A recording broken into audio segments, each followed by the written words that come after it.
Good afternoon, all the dignitaries on and off the dais, and all my fellow student managers. I, Abhishek Pedamkar, stand before you to give you an insight into Mr. Rajiv Bahaduria's corporate career. Mr. Bahaduria, currently Director Group HR of Jindal Steel and Power Limited, brings with him a rich, diverse, and rare experience in his 30 years of cherished career as an HR professional, both in public and private sector. The choice made by Mr. Rajiv Bahaduria at the decisive moment of his youth to opt for public sector service rather than Indian administrative service gave him a unique opportunity of working with one of India's largest public sector as well as the private sector organization. His decade-long stint in NTPC saw him rising from an entry-level HR executive to the youngest regional HR head, leading NTPC's largest region in terms of generating capacity and workforce. Making a decisive move into the private sector, Sir joined Reliance Infrastructure in 1995 as the head of corporate HR and oversaw the setting up of HR systems at Dahanu Thermal Power Station and the other upcoming generating stations of Reliance Infrastructure. Currently, as Director Group HR of Jindal Steel and Power, Mr. Bahaduria has contributed in transforming and driving the organizational capabilities towards making it modern, progressive, and a future-proof process, a unique blend of promoting principles of diffused leadership with a strong sense of business prudence exemplified by a strong sense of commercial and financial propriety. Having deftly dealt with sectors as core as steel, power, core infrastructure, cement, shipping, mining, natural resources, oil and gas, and communication on one hand, and service sectors such as healthcare, entertainment, financial services on the other hand, Sir is arguably one of the most astute HR professionals around. His strong system orientation, deep business understanding, and wide exposure to the global trends and practices, coupled with his voracious reading, make him the most sought-after HR professional. May I now request Mr. Rajiv Bahaduria to share his words of wisdom.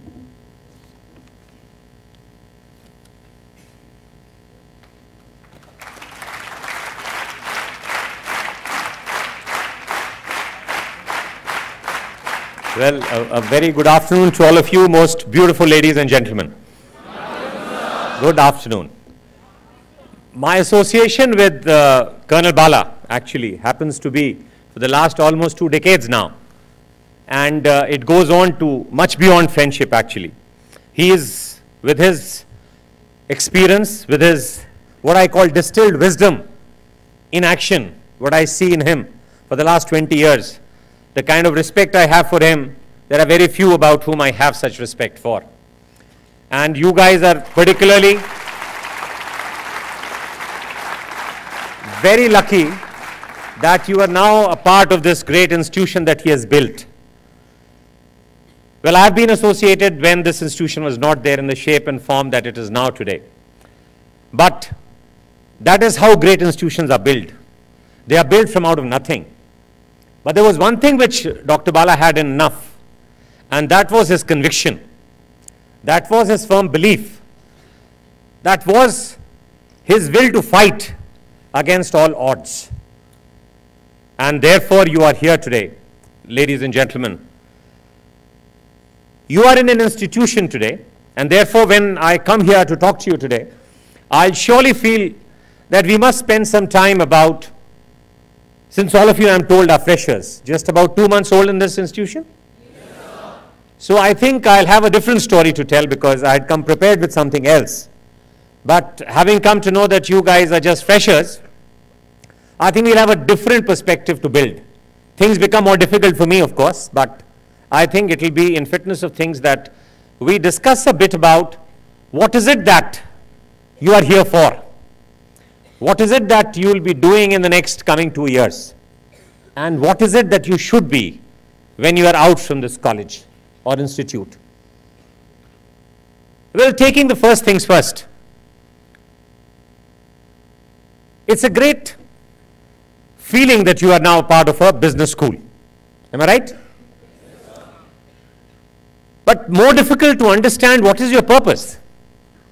Why have you done or chosen this line from out of many that you had? It's very important for us to understand. And before we understand that, it's more important to understand the context in which you people are today. You all are living in year 2014. And there was a year 2008. There was an event that occurred. All of you are aware of it? What was that event? Yes, the Lehman crisis. And the world suffered the worst recession of its type. And we are still facing the throes of that lack of wisdom that people showed in 2008. Now, what was that management wisdom that was lost in 2008? And why is 2008 more important? And therefore, it makes this post-Lehman phase, this last 6 to 7 years, more relevant to us, but we have to introspect. And therefore, to be in business today means a lot different from being in business when you were in the pre-Lehman phase. And therefore, when you are introduced that you have a long experience of more than 28 to 30 years, I don't feel too proud about it. For two reasons. Firstly, number of years of experience in themselves are not important. What is important is the stealth you create within yourself, the wisdom that you have internalized within yourself. And the second reason is that I have spent most of my time in pre-Lehman times. And therefore, whatever so-called success or whatever you call it I have achieved or might have achieved is not necessarily going to get repeated now. Because if I do more and more of what I used to do earlier, chances are that I will get into a mode of active inertia. Now, this is very important because not all of what was relevant in the past is relevant today.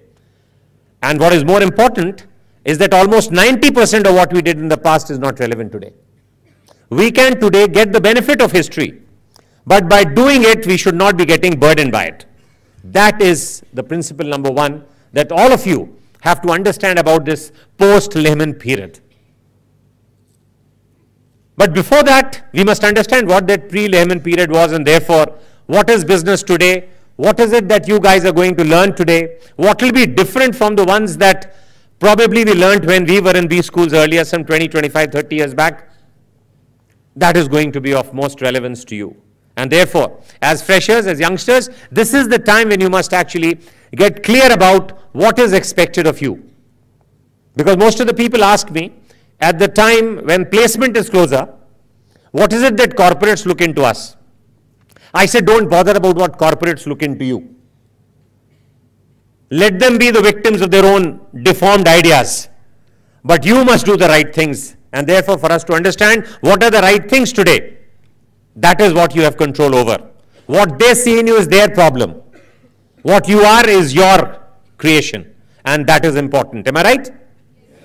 So you all must promise me that you should not be dependent on somebody else's idea about what he or she looks into you, but you should be proud of what you are the way it should be. That is the first principle of my postulation today. So going back, understanding what was pre-Lehman and post-Lehman, let me clarify a bit for 5 minutes. You begin with 1998 as the year. 1998 is the year when business driver was globalization. The world was getting globalized. Business was getting globalized. Even in India, 9 years had passed by the time, 8 to 9 years, post 1991, the new economic policy. And therefore, enough of, or some glimpse of privatization had started to be seen in India. So a lot of private enterprise had entered, especially in the telecom space and the IT space. And we had, by 2000, internet and the likes, developing within the country. And the IT boom actually started to occur in a country like India as well. The technology driver, unfortunately, those days in 1998 was the Y2K bug. Now, all you are aware about what was this Y2K bug? Y2K bug was what? Year 2000 bug. What was the bug about? Well, it was in fact a kind of a technological confabulation which the best of scientists of the world were oblivious about. And by default, the year 2000 would have reduced all the computer dates to 00. and therefore the whole world, the IT world would have crashed. That was the crisis. 1998 is the year when business was the global driver, or global driver was, business driver was globalization, and the technology driver was the Y2K bug. Both were overcome and both were faced by the world. When technological bug was overcome, we created the overkill of technology. There was a lot of technology that came up after that and came up very fast. Remember, friends, there was this discovery of fire some billions and billions of years ago. Am I right? It took another billion of years and billions of years for the wheel to be discovered, or invented rather. Then came some few more billions of years when the steam engine was invented, and we come closer to our times now. That was 1757. And what happened in India in 1757, any one of you is aware of?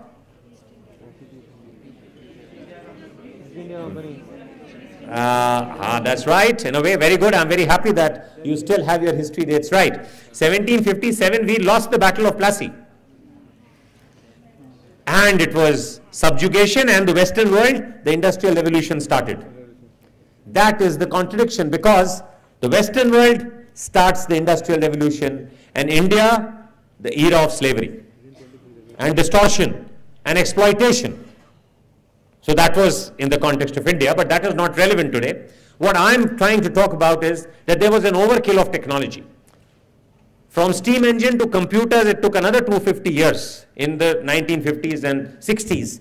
But from computers to internet by 2000, and the ERPs, which are global tools to manage resources. ERPs, I'm sure all of you are aware about. SAP, JD Edwards, PeopleSoft, so on and so forth. And that was by 2001, 2000 created. They came into being, overcoming the technological bug. The human zeal was so great that we could now create a technology which was of a different order altogether. So we have the internet, which was a global tool to communicate, because business driver was globalization, and therefore it is very relevant for all of you now that you have undertaken business as your venture out in the next so many years.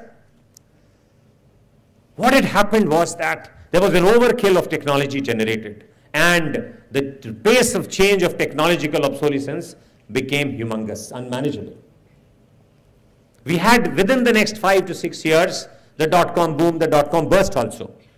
There was so much of activity because of globalization that the commercial world was becoming more and more insane. By 2008, there was so much of commercial insanity that the Lehman Brothers, in fact, the best of students from management schools, from Yale, from Wharton, from London School, from IIMs, from Balaji Institute as well. The point was that they lost the difference, or they failed to see the difference between what was prime and subprime, and therefore the recession occurred. Now the question arose that best of the brains in the world, why did they go wrong? And why were they not, in fact, able to foresee what was coming in terms of the challenges? What was it that was knocking at the door of opportunity? They failed to see. There was something fundamentally wrong in the way the management principles were taught to them. There was something fundamentally wrong in the way people understood the reality written on the wall, or they lost the capacity, because by 2008, because of so much of economic and technological activity, the pace of change and the business driver and technological drivers changed so soon. From fire to wheel, from wheel to engine, from engine to computers, computers to internet, internet to, by 2008 you had the Web 2.0, 3.0, 4.0 applications coming in. And by 2008 you had the ERPs changing to business performance platforms, which are business knowledges, processes and solutions all fused into one on real-time basis. That is the pace of change. ERPs, which are still state-of-the-art technologies, mind you, they have not been fully implemented in most of the institutions. Still they look static and sterile when compared to the dynamic nature of business performance platforms. That is the reality today. By 2008, the business driver and technological driver had changed, and people were still oblivious of it. They did not take note of.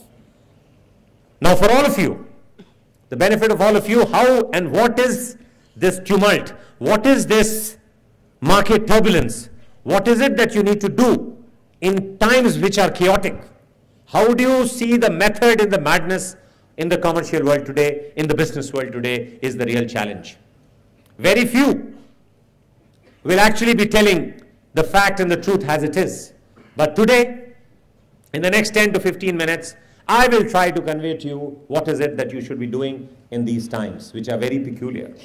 This is the post-Lehman time. The old paradigm doesn't work. The new leadership paradigms have to be evolved. The new business paradigms have to be evolved. Political, socio-economic institutions are changing.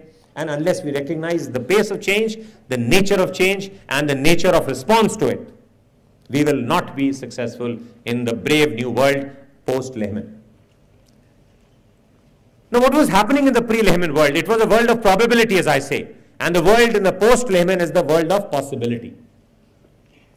Old age and youthful age today. So therefore, the experience I had in pre-Lehman has to be unlearned, relearned and then learned. Therefore, who has to do less of unlearning? You guys. You guys are lucky because you will have to do less of unlearning than people like me. And therefore, it's good. It's a world full of opportunities for you. It's a world full of possibilities for you. But let me tell you the difference between probability and possibility, and probable world and the possible world is very important. It's only both the sides, unless you understand, you will not be able to come to a conclusion. See, in the pre-Lehman times, the world was run on linear extrapolation, trend analysis, systems creation, analytics, which you will be taught. A lot of analytical tools will be taught to you in these 2 years. Remnant of the past, of course, will take time to change. And the whole theory of management for the last 50 years, all the panaceas that has been offered, is moving towards defect removal.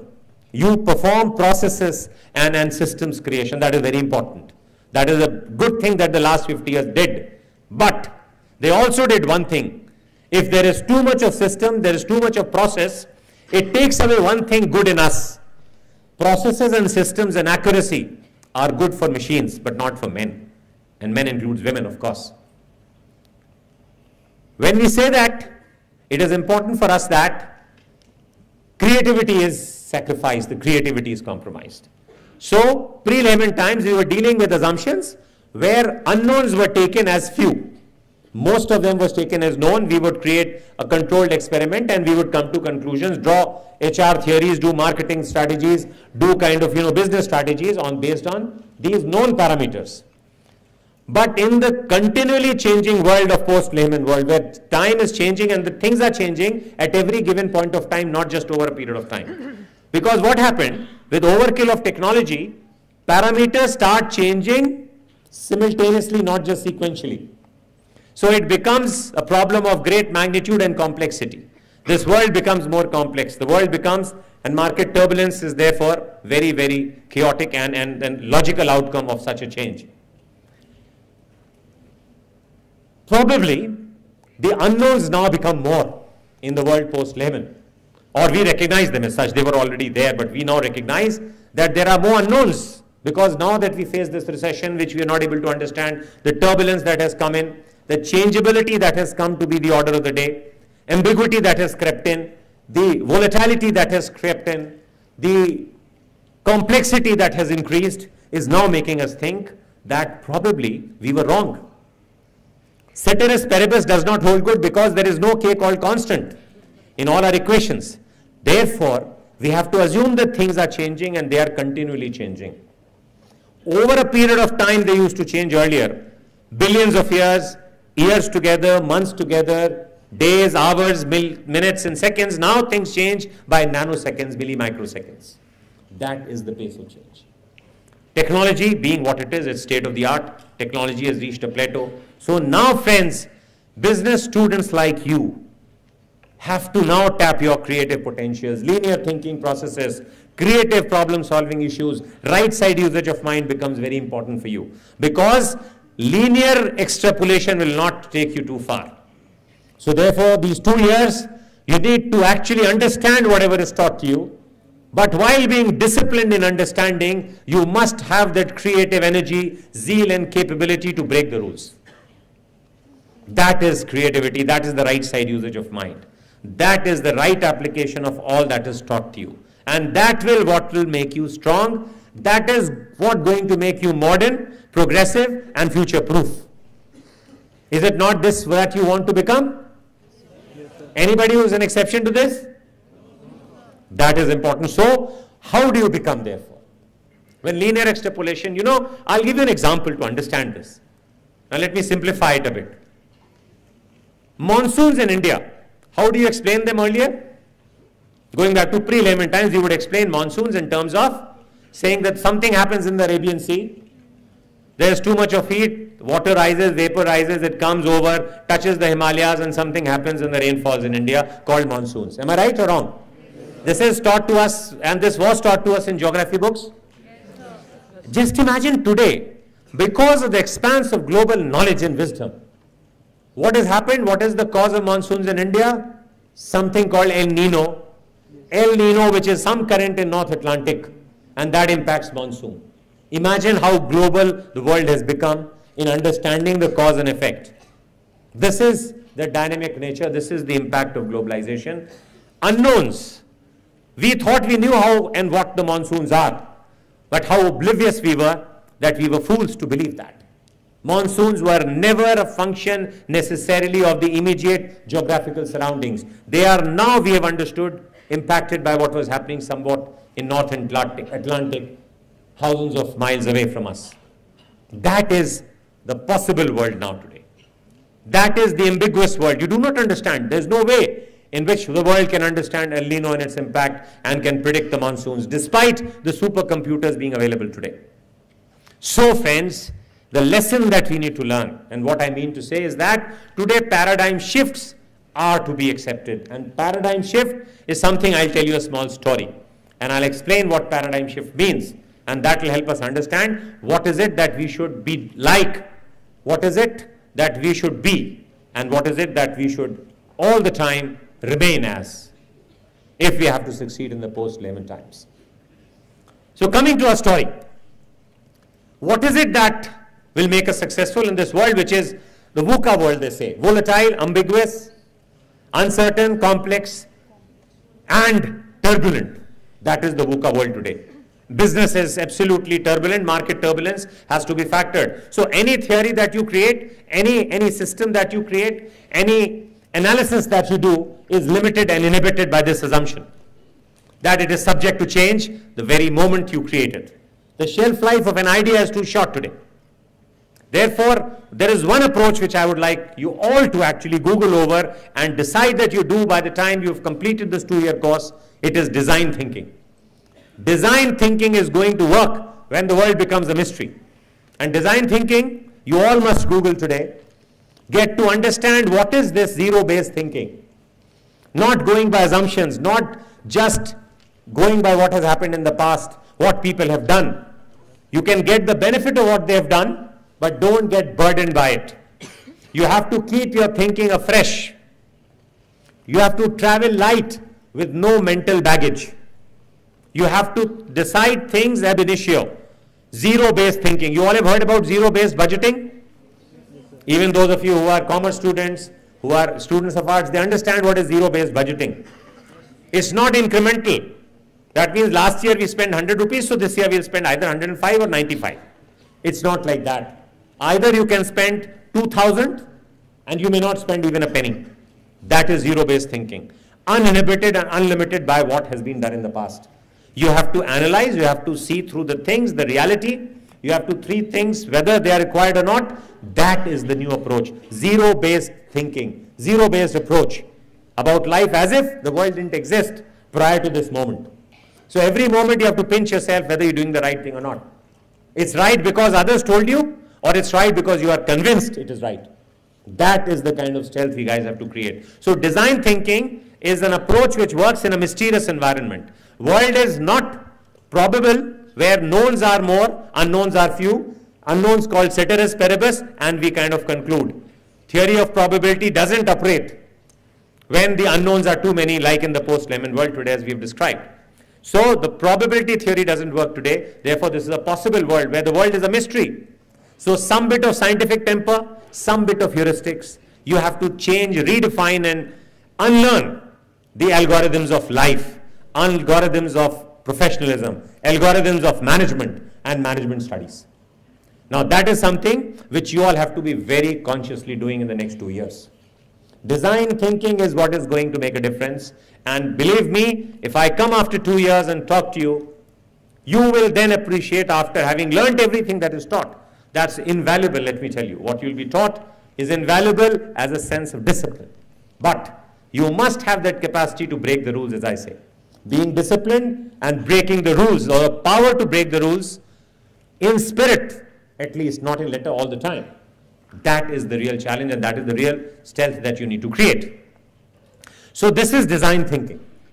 Design thinking is thinking like an artist, thinking as a designer, that yes, nothing is there, I create something of my own. That is design thinking, unburdened by the past. Not that all that happened in the past is wrong. Just get the benefit of it, don't get burdened by it. So keep that freshness in you. Don't just get subjugated to the ideas that were prevalent. We would have not had a Galileo. We would have not had a Newton. And this is the time when we need Galileos, Newtons, and the Archimedes today. You know what happened when Galileo said that the world is not flat but round? He was about to be hanged. He was about to be burnt at the stakes. And when he said that sun and not the earth is the center of the universe, he was certainly about to die. Because people said that, what the hell? We have been, for so long, our religion has been telling us that, well, earth is the center of the earth and the universe. And we were the proud inhabitants of this earth. Suddenly this man tells us that, no, you are just a small speck in the universe. But truth was truth. People had to believe him later. He did not get burdened by the past. He created and he stood by what was right. So this Galileo and Newton in us has to be revived, because this is the age, friends, where Web 2.0, 3.0, 4.0 applications. Imagine the internet of 2000 and 2008 and 2014. What a difference it is. It was one-sided communication. Today it is multiple communication, multiple sides, multiple issues, multiple program thinking processes being inculcated into a creation where user content can be uploaded, multiple aspects can be concluded, multiple communication processes can go through. That is the beauty of this world today, apart from being so troublesome. So what is it that paradigm shift would do to you? So discipline and design theory, that is one thing, or design thinking. What is more important now, I'll tell you a story, a paradigm shift. And it's incidental that today our Prime Minister happens to visit Japan. But I have a respect for Japan in more than one reasons. It was post-Second World War, and this is a real story, mind you. It's not a concocted management theory or a management story. There was a lady in Switzerland. Who are the best watchmakers in the world? Switzerland. See, it comes out Swiss. And they were the best watchmakers in the world even in 1940s and 50s. But you know what happened? When you are the best watchmaker in the world, you tend to be doing what? Too proud of yourself. You become a bit complacent. And you become a little less mindful of something that can be done better by other than you. You think you are the best. You have arrived. That was what happened to the Swiss society as such. There was a lady, an old lady, who invented the art of chords as watchmaking principle. And you know what happened when she took it to the guilds of Swiss cantons? She was banished from the cantons of Switzerland. Forget about accepting her. They said this witch cannot be accepted within the cantons of Switzerland. And she was banished. She went to Japan. And there she told her story again. And the rest is all history. Now this is a small episode which has a lot of meaning for all of us. Why did the Japanese do what they did, and why did the Swiss do or not do what they would have otherwise what they were supposed to be doing? Now there could be a question answer and we can keep on discussing, but let me just tell you for the sake of brevity and sake of time. You know what the Japanese did, and why did they do, and why did the Swiss do? Because of a mindset that they had. Now paradigm shift is what I'm trying to explain to you. What is paradigm shift? Change in our thinking process, a drastic change in our thinking process. The Swiss people, once having known that this lady had pointed out something wrong, They realized probably in their heart of hearts that they were right, they were wrong, and she was right, but they couldn't accept that. They started having R&D to make watches bigger and bigger. They thought bigger would be better. The Big Ben and all, you know, those kind of watches and clock towers and everything. They thought that bigger the watches, the better they would be. The fact of the matter is, bigger and better together go together. Together, they only go together, otherwise they don't. Bigger cannot be necessarily better, and better is not something which is necessarily bigger.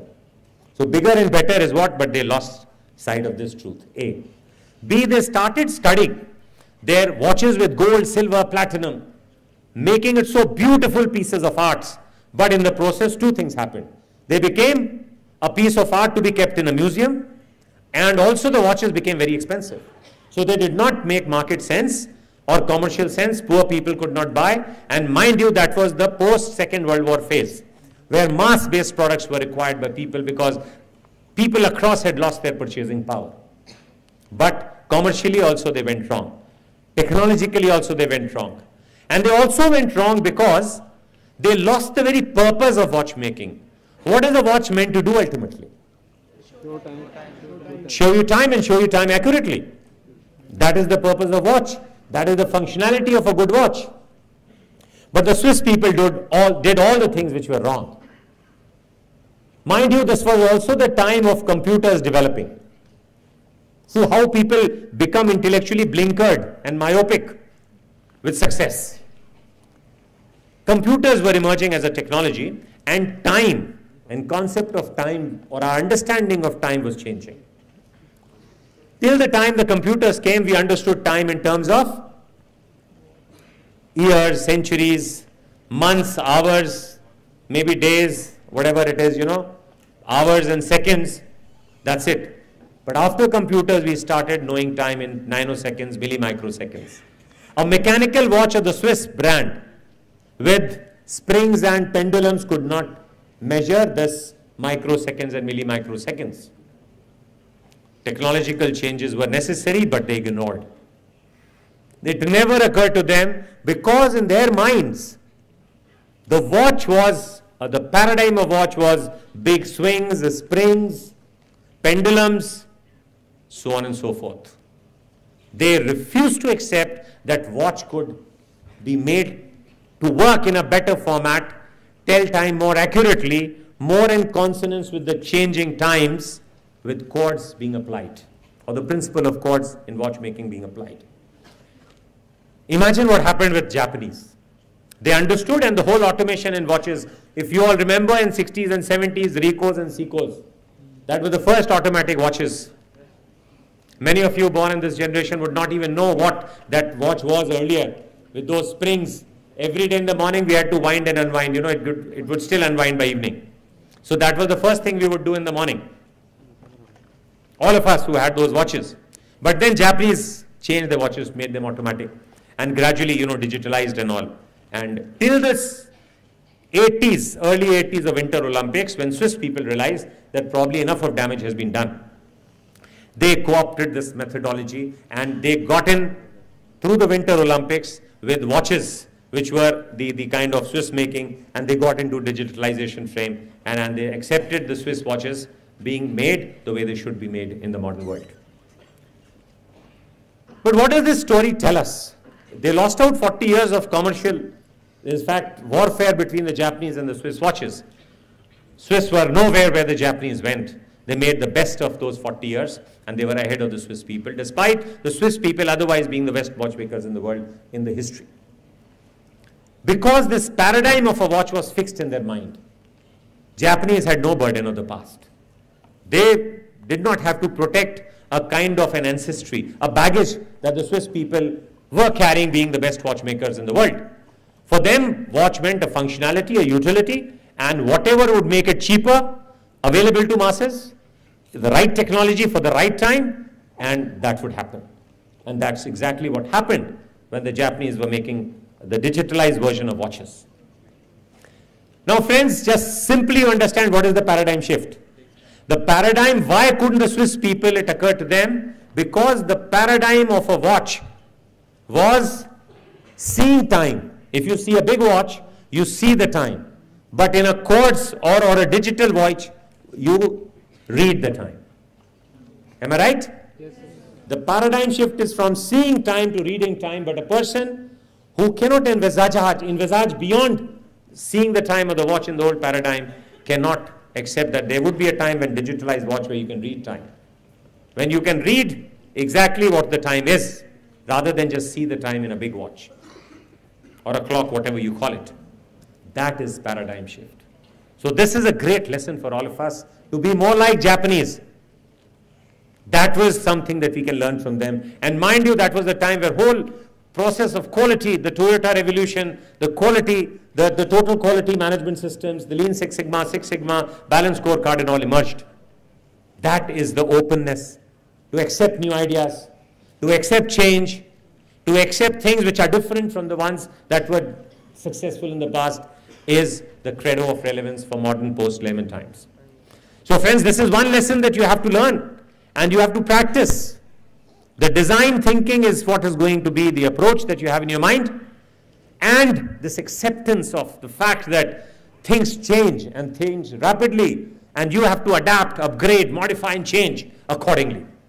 You have today no time to respond. You have to respond in reaction time. That is the pace of change. The whole mental paradigms have to be different. Things in the post-Lehman world, 2014, are not just in black and white, they are all in shades of grey. And you have to learn to appreciate all shades of grey, not get troubled by them. You have to assume that you all have been given a level playing field, but the one who finds a new angle will be the one who will move ahead in life. You have to understand that the shortest distance between 2 points is not a straight line today. Euclidean geometry tells us that shortest distance between 2 points is a straight line. In today's context, shortest distance between 2 points is a learning curve. So you have changed the shape of the curve, or you redefine a straight line today. That is the beauty and the extent of change that has taken place. We can no longer be traveling with the burden of the past.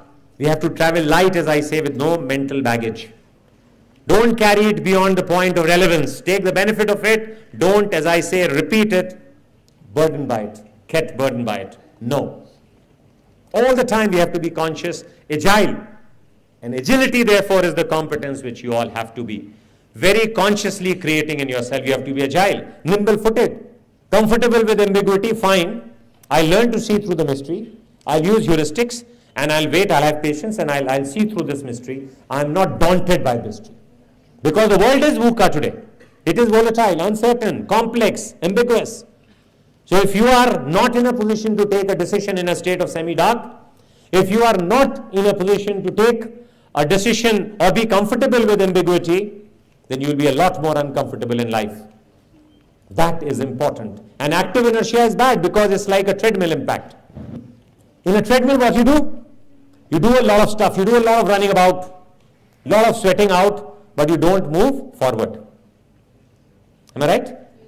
So if we continue to do sweat and work out a lot of things of the past without being mindful of the fact what is relevant, constantly seeing through what is relevant, weeding out the irrelevant, collecting what is good, working upon it, and moving ahead with a vision and a mission. So the big picture and the small details together. Wearing reading glasses and still having a 2020 vision of the future is the right approach, is the relevant approach to be kept in mind all the time. Because today's world is very different. This VUCA world is not the old paradigm that things can happen, you can have the trend and the trend will be followed. No, not necessarily. You could be entering the phase that the Swiss people got into in 50s and 60s. You may be good, but good is not or never a destination, it's a journey to greatness. You have to continue doing, continue working towards that journey of excellence. That is what you as business managers have to learn. And once you learn, let me tell you, you'll not be afraid of what corporates see in you. I would say you should have the courage and conviction to see through the corporates. Don't wait for what they want in you, but you be the product. Imagine you be the product that people will like to have. It's not that they define what you should be like. It is like, the principle of marketing which Steve Jobs changed. Earlier to Steve Jobs, and even today, if you read through Kotler books and all, you will be taught, in fact, in marketing, the 4 Ps and so on and so forth. One of the cardinal principles of marketing is that you conduct a survey. You conduct customer survey, try to understand what the customer wants. There are a lot of good things being talked about in marketing management today about customer satisfaction, customer delight, customer enrichment, customer education, so on and so forth. But customer survey forms to be the cardinal principle of knowing what the customer wants. The customer experience, if it has to be in the manner that it has to be liked, you have to do a lot of survey. But Steve Jobs defied this logic. He says, I'm not going to conduct a customer survey. I don't want to know what the customers want. But I'll create a product that the customers will have to want. Am I right? Yes, so you will not ask the question, I hope this batch will not ask the question 2 years from now. What is it that the corporates want to see in us? What will you say? I am what I am and I am what the corporates have to look into. Am I right? Yes. Say yes or no. That's important.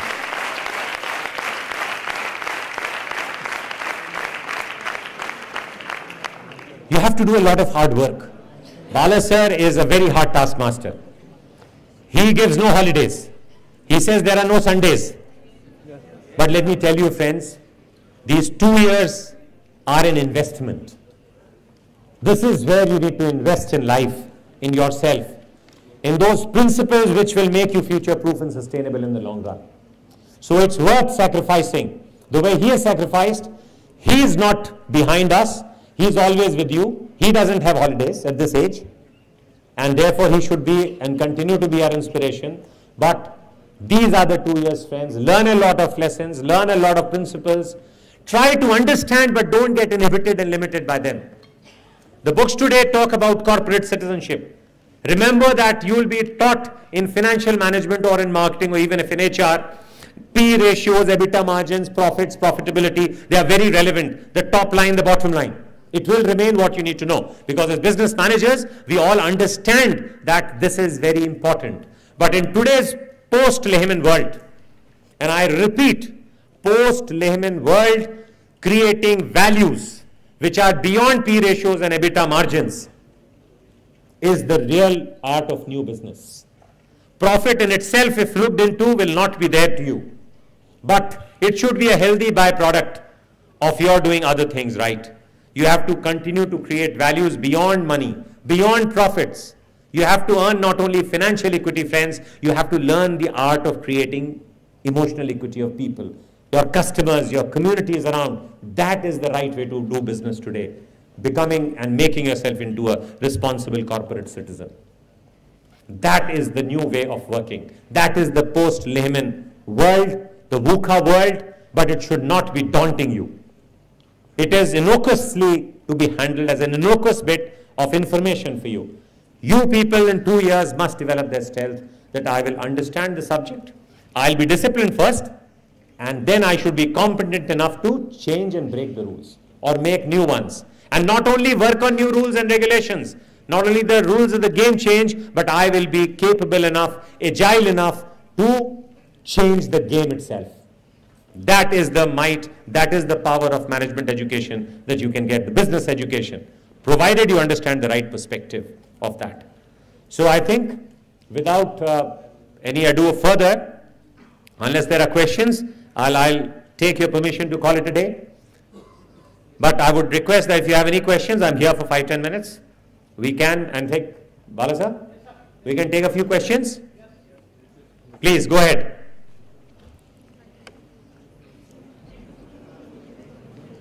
I know it's a post-lunch session. If you don't have questions, I'll have one question for you. No, don't, come on. Okay, I'll ask a question to all of you, and that's very relevant. Now that you've come in Balaji Institute of Modern Management, correct? What is modern and what is modernity? Tell me. You lost your opportunity to ask me a question, so I'll ask you now. And it's a very difficult one. What is modernity? Tell me. Okay, let me give you a guide, a clue. modernity is important today and most important. Unless we are modern, and this is not only by post-Lehman, it has been a quality known to the world ever since the civilization began. You have to be modern. So let's understand what is modernity. Come on, one or two of you.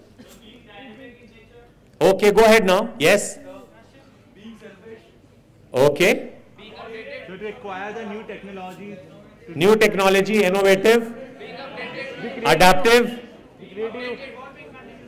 being evolving continuously. Okay, I'll tell you now.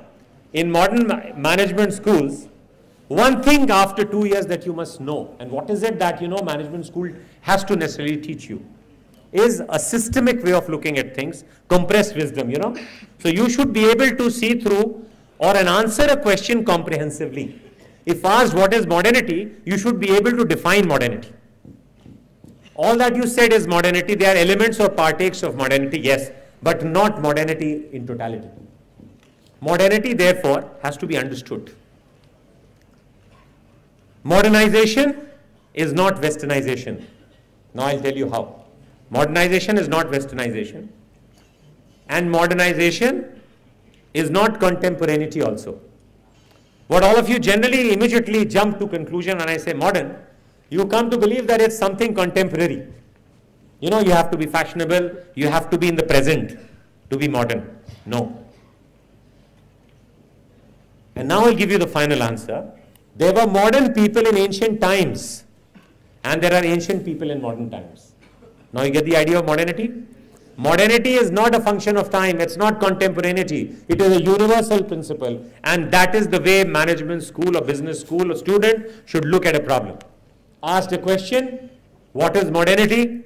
You should be able to understand modernity is a function of this or not, what it is and what it is not. Then you have understood the question systemically, not systematically alone. There will be systematic processes of learning something, but unless and until you understand the complete story, in counting trees you should not be losing the sight of the forest. That is the art and science of management. In counting trees, you don't have to lose the sight of the forest. The big picture and the small details have to be kept together. But what is modernity? Again, I'll take you through a bit. Gautam Buddha, Mahavir, they were all modern, right? Muhammad Sahib, Jesus Christ. And there was Osama bin Laden, there is ISIS today. You can understand why they are not modern. Anything you pinch yourself in the morning and say that I am being too parochial, I am being very selfish. Enlightened selfishness is the art of modernity, not selfishness itself. Selfishness is not in itself a preposterous, domain of modernity. It's enlightened self-interest today. So the point I'm trying to make is that modernity is something which you all must understand. And from today, you must get up in the morning and find two things of modernity, which will cover up everything. One is the scientific temper. All that you all have said, you should, and what I've been telling you, the pre-Lehman and the post-Lehman context, what is today important and relevant is that you have to remember and constantly remind yourself that I should not go by assumptions or presumptions of the past. I have to do a root cause analysis. I have to go to the real diagnostic, separate the disease from the symptoms, address the disease, not just only the symptoms. Most of us, on the surface, look through these symptoms, try to address them, never address the disease remains where it is. It's not the fever that you have to actually let go, but it's the disease that causes the fever is what is important. So this is a modern mindset. So this is called the scientific temper. It does not mean that you have to be a scientist, you have to be an engineer to have a scientific temper. It's not scienticism. But what is important? To be modern, you have to have a scientific temper. So that doesn't it cover up everything, all that we have said? And I'll tell you a reason why I'm asking you, and I asked you this question. The other aspect is important because if you have this definition of scientific temper in your mind, you will lose out because it means rationality and logic. It becomes too boring. Am I right? As human beings, are you supposed to be only logical and rational all the time? No. Will you love a life that is disciplined and logical and rational only? No. What is it that you require? So what it is? Humanism has to be supplemented. Humanism and scientific temper, these are the twin pillars of modernity. And I would say it will do you a lot of justice if you can write down these two things, remember. And once you write down scientific temper and humanism as the twin pillars of modernity, you will get to understand the romance of life, the scientific principle, the discipline of life, the poetry of life, and the prose of life. That is what makes your life, your understanding, your education more and more complete, more holistic, more comprehensive, more systemic, and not just systematic. Inductive and deductive logic gives you a lot of rationality and kind of, scientific basis of your determination. But abductive logic, love is all about abductive logic. It doesn't have a rationale necessarily. That is important. Romance doesn't necessarily have a logical attachment or anchorage. It is abductive logic. So as friends of modern times, as students of modern management education, as students of Balaji Institute of Modern Management and the group of institutions, you have to necessarily understand what modernity is. Have all of you understood now? Yes, so you will get up in the morning, pinch yourself, say whether I was selfish, I was not true, I was not honest, I was not humane, I am not modern. I must take a vow that today I will make amends for it, and by the time I'll sleep tonight, I'll become modern, and I'll see to it that I remain modern every day and throughout your life of future. So, since you didn't ask me the question, I had to bore you these 10 minutes on the answer that I thought probably is absolutely right, and you must understand this is the art and science of management today, friends. As youngsters, as freshers, you have the right pedestal right now, the platform, that yes, you can build on. In today's context, at the start of your session, at the start of your academic year, there is somebody who's telling you about what you should be doing and what you should not be doing. You should develop that discipline in you and then be ready to break the rules. Thank you, and thank you very much.